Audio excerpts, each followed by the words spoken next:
खानापुरात शिवस्वराज्य संघटनेची बैठक संपन्न। खानापुरात शिवस्वराज्य संघटनेची बैठक गुरुवारी पार पडली। अध्यक्षस्थानी संघटनेचे अध्यक्ष निरंजन सरदेसाई उपस्थित होते। बैठकीला संघटनेचे पदाधिकारी व सदस्य उपस्थित होते। यावेळी बैठकीत खानापूर तालुक्यात मराठी शिक्षकांची कमतरता असून येत्या शैक्षणिक वर्षापासून तरी शिक्षक भरती करून घेण्यात यावी व दुर्गम भागात कायमस्वरूपी शिक्षक रुजू करून घ्यावा अशी मागणी शिक्षण विभागाकडे करण्याचे ठराव करण्यात आला।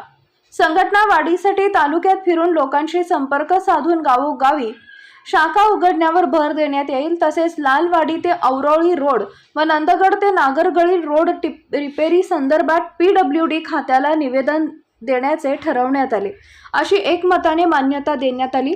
तसेच विविध सामाजिक उपक्रम हाती घेण्यात येतील अशी माहिती संघटनेचे अध्यक्ष निरंजन सरदेसाई यांनी दिली। बैठकीला कार्याध्यक्ष रमेश धबाले, खजिनदार मुकुंद पाटील, सुधीर नवलकर, रणजित पाटील, रामचंद्र गावकर, सुनील पाटील, प्रभू कदम, विनय पाटील आदी उपस्थित होते।